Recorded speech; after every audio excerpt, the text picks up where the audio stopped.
My name is Dr. Maya Carter. And this year, I was told not to come home for Christmas.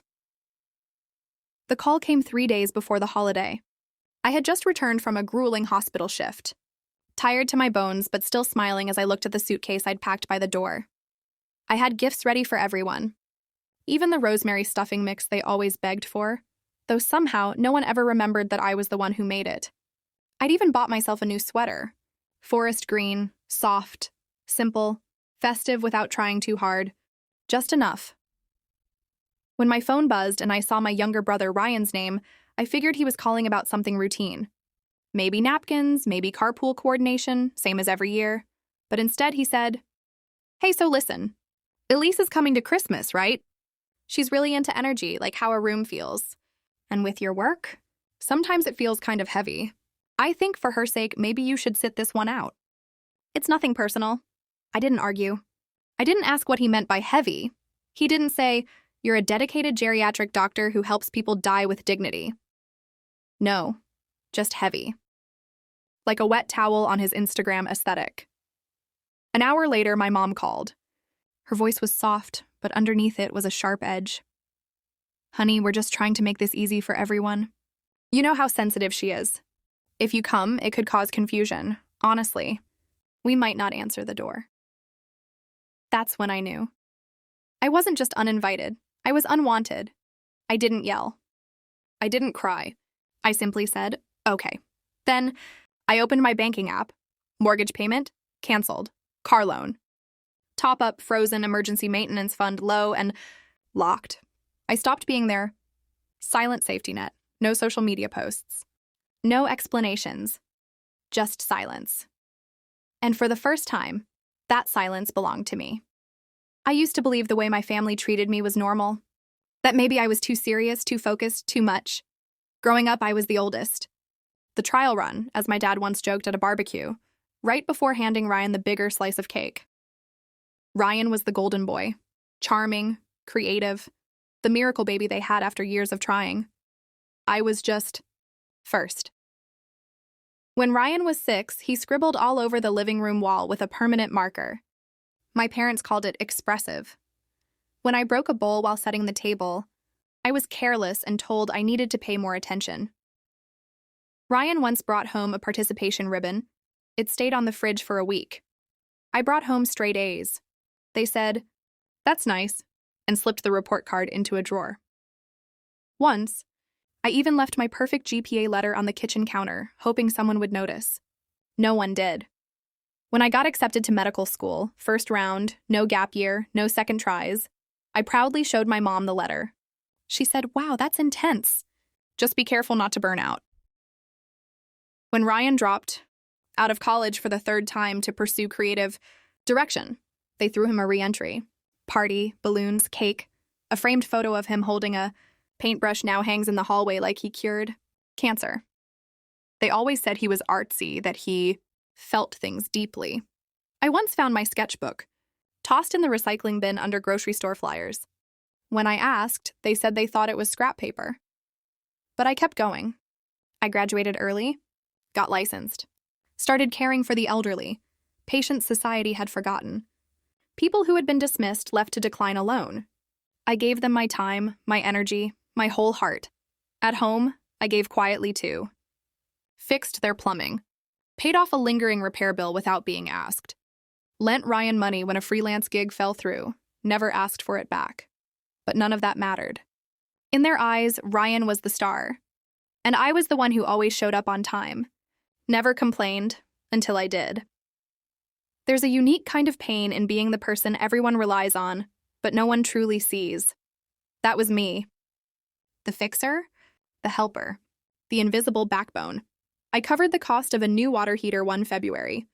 Not because they asked, but because I noticed it was broken and handled it before it became a crisis. I spotted the overdraft in my parents' account and transferred money before they even realized. I booked Ryan's Thanksgiving. Flight last year when he was a little strapped after, splurging on new camera, equipment. And I never said no. Not when my mom needed copays for her physical therapy. Not when Ryan's car, battery died for the 2nd time in 6 months. I simply bought him a new one that week. I thought usefulness meant I was valued. But slowly, I began to see the pattern. My efforts were invisible until they stopped. When I was around, I was too quiet, too serious, too intense.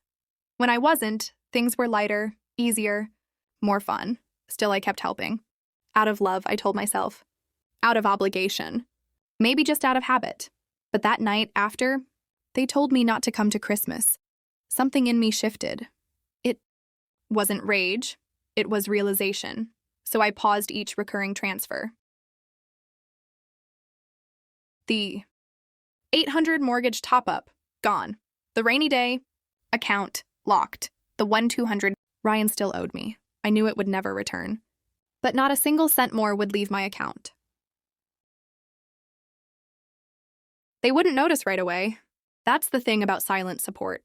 People only realize it exists once it disappears. I didn't announce my withdrawal, didn't post cryptic quotes online, didn't even tell my friends. I just let the silence settle. And for the first time, that silence felt like peace. Christmas came and went. I spent it alone in my apartment, with a mug of hot tea and a blanket that smelled faintly of rosemary and fabric softener. I didn't unwrap the gifts I had bought. I didn't light the tree. I didn't cry either. I just sat still.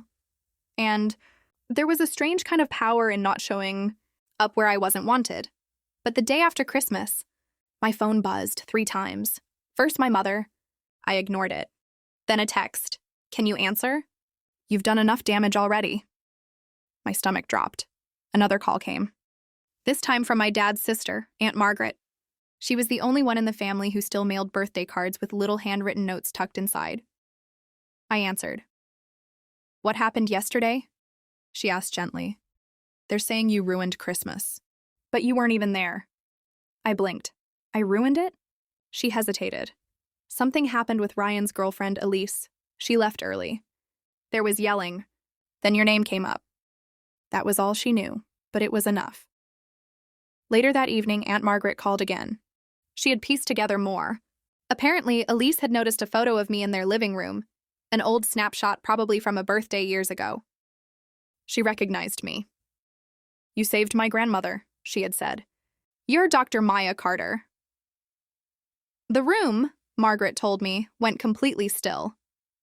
What happened after wasn't clear, only that Elise asked if I was the sister they talked about. And whatever she heard next made her quietly gather her things and leave. I didn't need the details. I could imagine it. They probably joked about me like they always did. How I lived in hospitals, how I made things too serious, how I was hard to love. Maybe they even repeated that awful line Ryan once used. Maya is basically death in a pantsuit. It wasn't new, but this time, someone else had been listening, someone who hadn't grown up believing cruelty was just how family talks, someone who remembered the doctor who sat beside her grandmother when every other physician had given up, someone who saw me without being told how to see me first.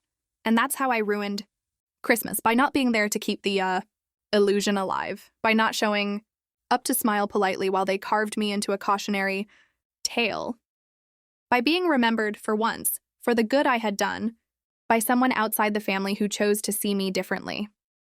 2 days later, another call came, this time from my mother. She didn't say hello. She just launched right in, her voice already tight. I don't know what you said to her, but now your brother is a mess. Elise blocked his number. She won't speak to him.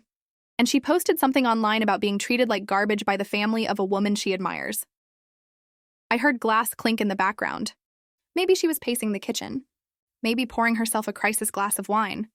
Probably both. She tagged your photo, she added sharply, like I'd committed a crime. I didn't respond. I let her talk herself in circles until she finally reached the point. We need you to speak to her. Just clarify that there was no bad intention, that she misunderstood. Right, because I was their PR department now, their damage control, the cleanup crew for the same people who had uninvited me from Christmas dinner. She's ruining your brother's future, my mom said, her voice quieter now. His name is being dragged in those art circles she's part of. You know, New York. He's being blacklisted. I almost laughed. Not because it was funny, but because it was absurd. They had spent decades making me invisible. And now the consequences of that invisibility had finally landed where it hurt them most, on their reputation. I didn't say much. Just, I'll think about it. Of course, I didn't. Instead, I opened Elise's post. It wasn't angry, it wasn't dramatic, it was simply honest. She wrote about the doctor who had saved her grandmother, about walking into a family celebration, expecting warmth, and instead hearing people ridicule that same woman. She wrote how shocked she was that someone so kind and impactful could be belittled by her own family. She didn't use names. She didn't need to. One line stood out to me. Some people hide cruelty behind polite smiles and holiday lights. But the moment I saw that photo, I remembered what real kindness looks like. And it wasn't anyone sitting at that table. It spread quickly in her circles. People were sharing it, commenting, tagging others. And for the first time, none of those voices were calling me difficult or heavy. They were saying I mattered.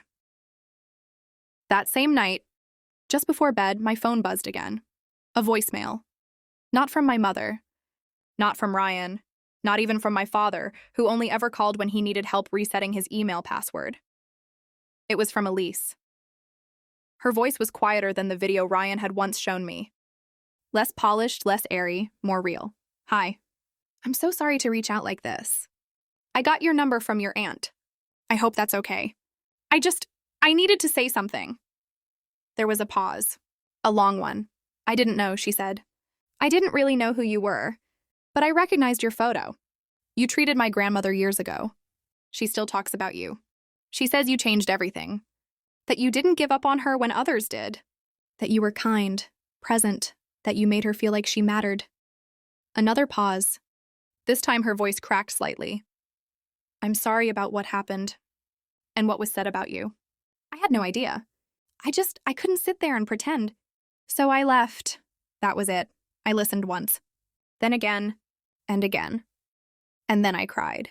Not because I was sad, but because, for the first time in years, someone truly saw me, not through the filter of family expectations, not through the labels of too serious or too intense, not as a shadow standing behind the golden child. Just me. Elise didn't ask for anything. She didn't suggest coffee, didn't try to fix what she hadn't broken.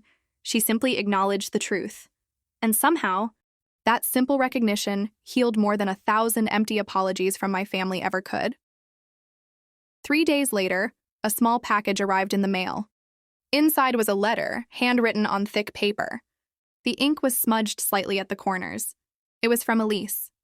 She wrote about her grandmother, how she still did yoga twice a week, still walked to the farmer's market, still told the story of the young doctor who looked her in the eye and said, "You're not done yet." Elise thanked me, not just for saving a life, but for showing her what real strength looked like. I framed the letter and hung it beside my desk, the same desk where I finished patient notes every evening. For the first time in years, I didn't feel like I had to prove anything. Not to them. Not to anyone. Just when I thought the dust had settled, my inbox lit up. Subject line: Let's reset things. The email was signed by all three of them, my mother, my father, and Ryan. A united front, as if they were submitting a group project. The tone was exactly what I expected from people who saw apologies as bargaining chips. They didn't say sorry, not directly. Instead, they wrote that emotions had run high and that they regretted how things may have been perceived. Which, in plain English, meant we still think we're right, but we don't like the consequences. They suggested a neutral brunch. An open-hearted discussion, they called it. And buried in the fourth paragraph was the real ask. They'd really appreciate it if I reached out to Elise, asked her to take down her post. There it was. The olive branch wasn't a gesture of healing, it was leverage. An attempt to restore Ryan's reputation in the art circles Elise belonged to, and they wanted me to be the mop. I didn't respond. The next morning, the escalation began. My father called one of my hospital administrators, a man he'd met once at a charity event, and told him I'd been acting emotionally, unstable, that he was concerned for my well-being. Yes, he tried to gaslight my workplace into distrusting me. Thankfully, the administrator called me right away, apologized, told me I had nothing to worry about. That bridge was burned. Then came the group text to extended family. A carefully crafted half-truth. No mention of me being excluded. No mention of the cruel comments made behind my back. Just a whole lot of, she's tearing the family apart. We're so worried about her mental state. 2 cousins I hadn't heard from in years reached out. One even sent me a yoga retreat voucher, just in case you're going through something. Finally, the last move. The most desperate one. A visit. It was a quiet Sunday afternoon when I heard the knock. I peeked through the peephole. There they were, my parents. And Ryan. I opened the door, leaned against the frame, arms crossed. "We just want to talk," my mom said softly. I didn't move, because by then I finally understood something. They weren't here for me. They were here for the version of me that had always cleaned up their messes. And that version didn't live here anymore. They stood there for a while, waiting, hoping I'd fold like I always had, hoping I'd invite them in, make it easy again. But I didn't. After a moment of silence, I said one word. No. No explanations. No anger. No performance. I closed the door. And I didn't feel guilty. Instead, I made myself a cup of tea, sat at my desk, and looked at Elise's letter framed in its wooden border. It reminded me that the most meaningful recognition often comes from people who have nothing to gain. People who see you simply because they've been paying attention. I thought about all the years I had spent chasing the approval of a family that only ever measured me against the golden child. But I wasn't born to make them comfortable. I was born to heal. To sit with people on the edge of goodbye. To listen when others turn away. And in doing that, I made a difference, a real one. I didn't save lives for praise. I didn't cancel payments for revenge. I didn't walk away to prove a point. I walked away because I finally saw the truth. And once you see it, you can't unsee it. There is power in silence. Strength in boundaries. Freedom in knowing your worth doesn't require family consensus. As I filed my patient notes that night, I felt something I hadn't felt in years, peace. So, to anyone out there who's been told they're too much, too serious, too inconvenient, hear me. You are not too much. You are not the problem, and you never have to shrink to fit inside someone else's story. Write your own. Sometimes, staying silent speaks louder than any argument. Silence can be the sharpest form of revenge, and walking away can be the strongest move you'll ever make. If this thought resonated with you, give it a like. Share your own experience in the comments. I'd love to hear it. Know someone who needs this reminder? Share it with them. And if you'd like more words that reach straight to the heart, don't forget to subscribe. Because sometimes the quietest choices echo the loudest truths.